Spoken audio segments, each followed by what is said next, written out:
Good evening, ladies and gentlemen, and thank you to TEDxNMIMS Mumbai for inviting me to speak here today.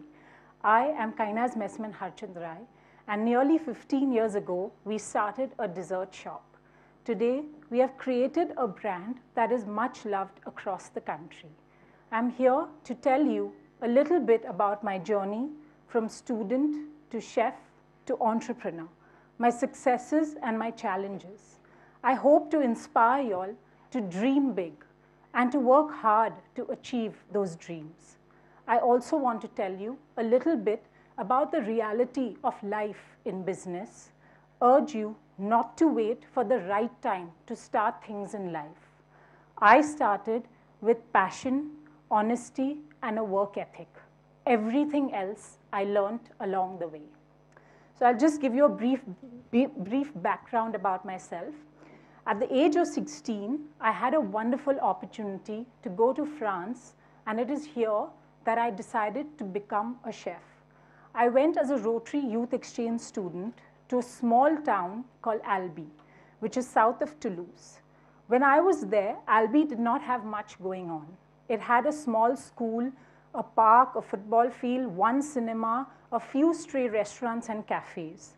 But Albi did have very many patisseries and bakeries.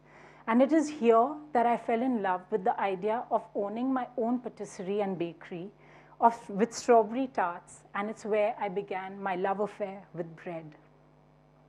I returned to India and joined a hotel management school and met a chef who taught me and inspired me and demanded excellence from me.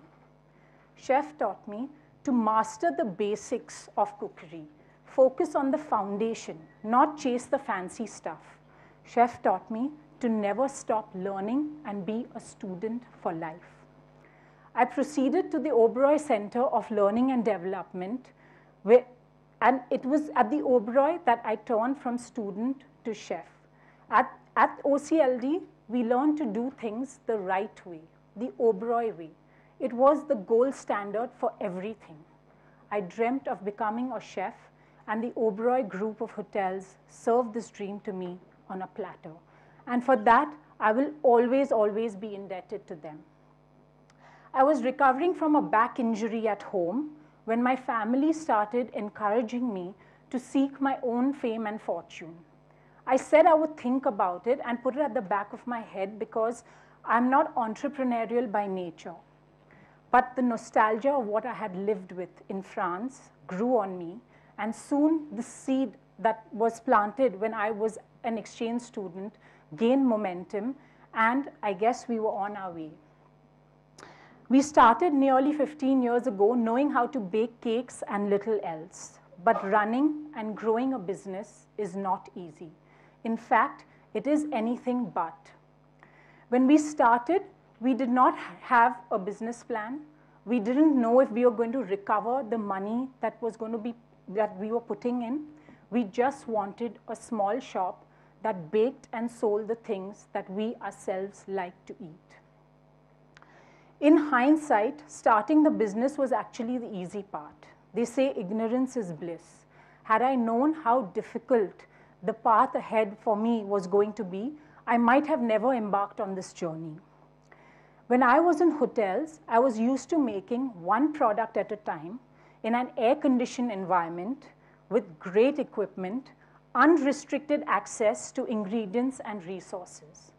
By comparison, my first kitchen was my grandmother's old apartment. The floor was so slippery that every day someone or the other was falling on it. Her dining room became my hot kitchen. Her corridor, which was the tiniest and the slimmest part of the house and the only part that we could afford to air condition, became our chocolate and pastry room. And her bedroom became my storeroom. We had to pay to get water every day to fill in our 2 overhead tanks because the landlord cut off our water supply. And in the early days, we could not increase production because we had 1 fridge and 1 freezer, and everything we made had to fit into that. I felt I was thrown into the deep end without a float and had no option but to swim. Everything came under my domain. I learned that the buck stops at me. In business, it doesn't matter who was responsible for a problem. If there was one, I had to apologize for it, and I had to set it right. Despite the many challenges we faced when we started, we became a success that I could never have predicted or even dared to dream of. Our motto was fairly simple. We wanted to create a good product at an honest price. Pricing is not an exact science, but it is an important factor to get right.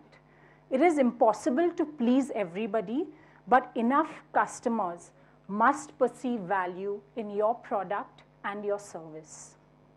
Pricing will impact the perception of your brand, the quality you can and must deliver, and the ability to scale and grow your business.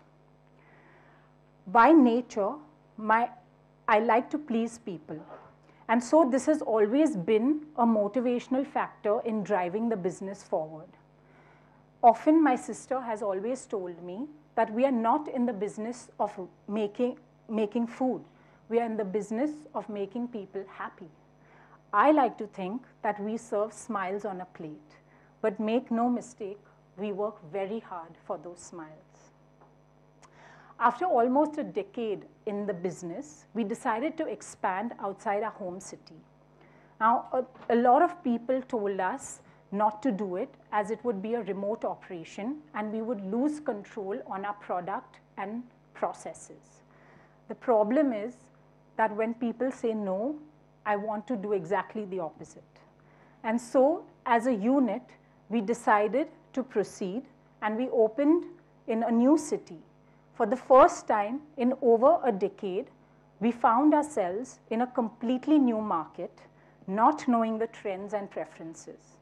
And so we had to invite people and give them reason to come through our doors again and again. The establishment of us being in another city gave us confidence. We took help from outside. We are now funded by private equity. The F&B industry has many examples of companies that get high valuations and are followed by disappointing performances. Many people congratulated me on the funding. But for us, it was just another phase of hard work. I thought that we were now employed to use this money with responsibility, and we had to use it carefully. And so we proceeded. I hope we have been we have been able to use that money carefully. I think we have. Anyway, so I also want to talk to you a little bit about the women in the industry. When I graduated from the OCLD, I was the only girl in class amongst 18 boys. Few women join the F&B industry because the hours are unsocial, the jobs are physically demanding, and the role models are a few. But things are changing. Things are improving. The obstacles are many, but it will take a lot of strength to be part of this change and not succumb to the environment. I want to tell as many women that are there in the audience and around the world that are inclined to join the F&B industry not to be afraid. Today, there are more women willing to work in my kitchens. There are more women setting up and running successful businesses every day. And there are more women that are role models for the new generation. So please do throw caution to the wind and do join the industry if you are so inclined. One of the most thought-provoking questions that I have been always asked is what is the most difficult phase or stage in the journey of creating your business? The truth is that every phase or stage has seemed the most difficult. The phase you are in now always seems the most daunting. Be prepared to face challenges head on. Running a business requires guts, it requires grit, focus, determination, and drive. Keep learning. Entrepreneurship is a marathon and not a sprint. It takes many, many hours, a lot of effort, and a lot of hard graft. Would I recommend that you all take this leap and branch out and do something on your own? I most certainly would, provided you all are doing it for the right reasons. Most people in employment dream of being their own boss, deciding what and when to do, deciding how much money to make for themselves. These are all true, by the way, but these are rights and responsibilities. And these privileges come with strings attached. You will work harder, you will work longer than you imagine. You will have to do the jobs you wish you could delegate to someone else. And you will struggle to find enough hours in the day to enjoy the fruits of your labor. Why do I still recommend you take this leap and start out on your own? It is because I am able to convert my passion into my job. I do what I love and I get paid to do so. Please be commercially aware. It is important that you love your job and you love your product, but your business must make a profit. One doesn't start a business only to make money, but if your business has to last, it is essential that it does. And as for me, I have a job with no job description.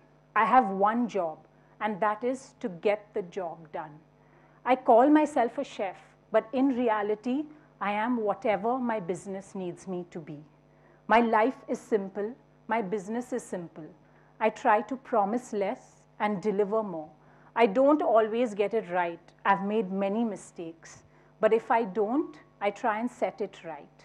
So dream big. Follow your heart. Enjoy what you do. For it is only then that you will find true satisfaction. Thank you for listening, and thank you for having me here.